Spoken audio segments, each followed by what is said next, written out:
Hello everyone, welcome to WPSC exam tutor. চাকরি সংক্রান্ত সমস্ত আপডেট সবার আগে পেতে নিচে থাকা সাবস্ক্রাইব বাটনটি ক্লিক করে পাশে থাকা বেল আইকনটি অন করে দাও। কিন্তু এটা তোমাদের কলকাতা থেকে পোস্টিং হবে, ঠিক আছে? তো কলকাতায় যে তোমাদের ডিপার্টমেন্ট আছে, ঠিক আছে, তো সেই ডিপার্টমেন্টে তোমাদের যে ভারত সরকারের তরফ থেকে এটা কিন্তু বেরিয়েছে, ঠিক আছে? Kolkata chief commissioner custom department, তোমরা দেখতেই পাচ্ছ। এই যে তোমার মার্ক করে দিই, এই যে তোমাদের দেখতে পাচ্ছ যে কাস্টম ডিপার্টমেন্ট কলকাতা জোনে এটা কিন্তু বেরিয়েছে, আর এটা কিন্তু সেন্ট্রাল গভর্নমেন্টের, ঠিক আছে? তো এটা সেন্ট্রাল গভর্নমেন্টের অ্যাডভার্টাইজমেন্ট। তো সকলকে বলবো ভিডিওটি না টেনে একদম শেষ পর্যন্ত দেখো, এটা যদি তোমাদের হেল্পফুল মনে হয় তোমরা এখানে অ্যাপ্লাই করতে পারো। তো দেখো এখানে কি কি পোস্টের জন্য এখানে বেরিয়েছে, প্রথমে দেখে নাও। দেখো নিচে স্ক্রল করলাম, দেখতে পাচ্ছ দেখো পোস্টগুলো এখানে বলে দিয়েছি কি কি পোস্ট। দেখো পোস্টগুলো বলা হয়েছে যে তোমাদের ট্যাক্স অ্যাসিস্ট্যান্ট যেটা আছে সেটা দেখো 10টা পোস্ট বেরিয়েছে। তারপর আছে তোমাদের হাবিলদার 14টা পোস্ট। তারপর মাল্টিটাস্কিং যেটা তোমাদের MTS বলে সেটা স্টাফ আছে মধ্যে 2টো। আর এখানে দেখো যে ভ্যাকান্সিটা যে আছে সেটা অনেকটাই আছে। আর তোমাদের যে স্যালারিটা সেটা কিন্তু যথেষ্ট একটা ভালো লেভেলের স্যালারি, 25,000 থেকে শুরু হচ্ছে এবং সেটা তোমাদের প্রায় 60,000-এর কাছাকাছি মতো আছে, ঠিক আছে? আর সেখানে দেখো তোমরা যে ফর্মটা ফিল আপ করবে সেই ফর্ম ফিল আপের জন্য যে তোমাদের ওয়েবসাইটটা দিয়েছে, দেখো এই যে ওয়েবসাইটে দিয়েছে, এই ওয়েবসাইটে গিয়ে কিন্তু তোমাদের ফর্মটা ফিল আপ করতে হবে, ঠিক আছে? আচ্ছা, এবার দেখো তোমাদের যে কলকাতা জোন আছে, কলকাতা জোনের এলাকাতে কিন্তু এখানে অ্যাপ্লাই করতে হবে, অন্য জোনে হলে কিন্তু এটা কিন্তু হবে না, ঠিক আছে? আচ্ছা, এবার দেখো যে পোস্টগুলো বেরিয়েছে সেই পোস্ট অনুযায়ী তোমরা কি করবে না, অনলাইনে ফর্ম ফিল আপ করতে হবে। এবং দেখো যে তোমাদের পোস্টের জন্য তোমাদের কি কি এখানে এলিজিবল ক্রাইটেরিয়া লাগছে। দেখো প্রথমেই বলে রাখি এটা কিন্তু তোমাদের কি কি লাগছে না, স্পোর্টস কোটা, ঠিক আছে? স্পোর্টস কোটা থেকে তোমাদের অ্যাপ্লাই করতে হবে। আর দেখো দেখো কি বলেছে না, ট্যাক্স অ্যাসিস্ট্যান্ট, ঠিক আছে? এর জন্য যে ক্লাসে তোমাদের ক্লাসিফিকেশনটা আছে সেটা কিন্তু বলে দিয়েছি।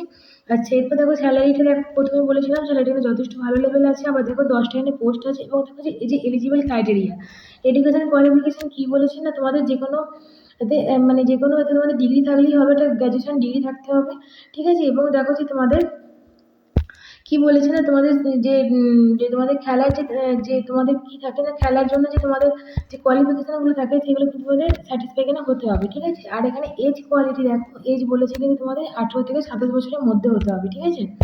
আচ্ছা, হাবিলদার পোস্টের জন্য নেক্সট তোমরা এখানে দেখো হাবিলদার পোস্টের জন্য যেটা বলা হয়েছে সেটা দেখো কি বলা হয়েছে, এডুকেশন কোয়ালিফিকেশন যেটা বলা হয়েছে, দেখো যে কোনো জায়গায় মানে তোমাদের হচ্ছে এডুকেশন কোয়ালিফিকেশন 10 পাস হতে হবে, ঠিক আছে? এবং যে ফিজিক্যাল রিকোয়ারমেন্ট স্ট্যান্ডার্ড আছে সেটা হতে হবে এবং বয়সটা বলে দিয়েছে 18 থেকে 27 বছরের মধ্যে, ঠিক আছে?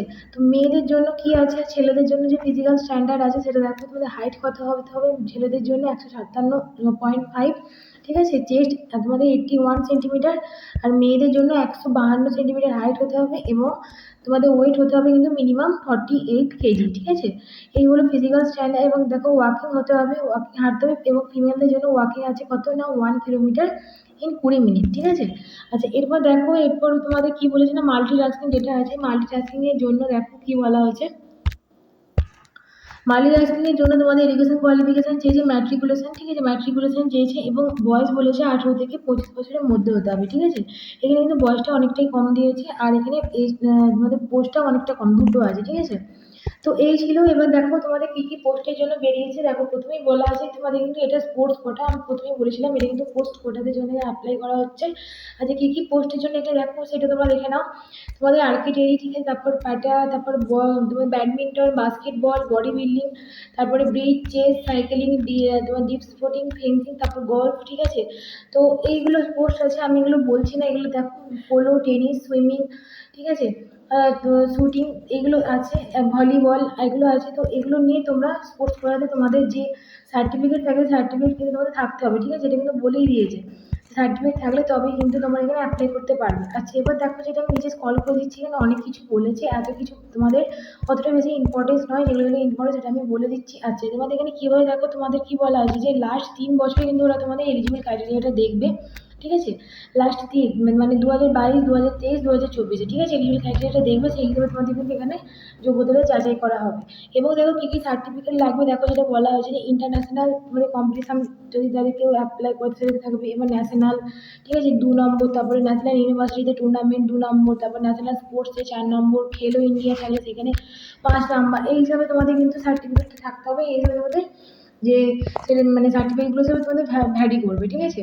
আচ্ছা, সিলেকশন প্রসেস কীভাবে হবে? সিলেকশন প্রসেস প্রথমেই বললাম যে সিলেকশন প্রসেস তোমাদের লাস্ট 3 ইয়ার্সে তোমাদের যে আছে সেই হিসাবে তোমাদের পারফরমেন্স হিসাবে থাকবে এবং তার সাথে হায়ার অ্যাচিভমেন্ট যার যত বেশি থাকবে সেই হিসাবে হবে। তারপর তোমাদের ডকুমেন্ট ভেরিফিকেশন হবে, ঠিক আছে?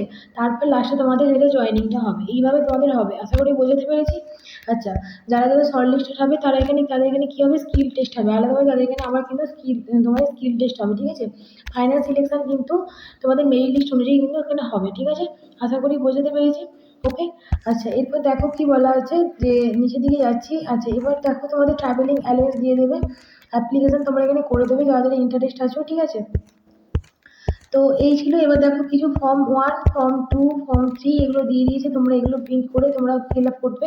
ওকে, আশা করি বোঝাতে পেরেছি। এবং দেখো নিচের দিকে এর একটা হিন্দি ভার্সানও কিন্তু দেওয়া হয়েছে, ঠিক আছে? হিন্দি ভার্সানও দেওয়া আছে, যারা হিন্দিতে মানে কমফোর্টেবল আছে তারা হিন্দিটাও দেখতে পারো, ঠিক আছে?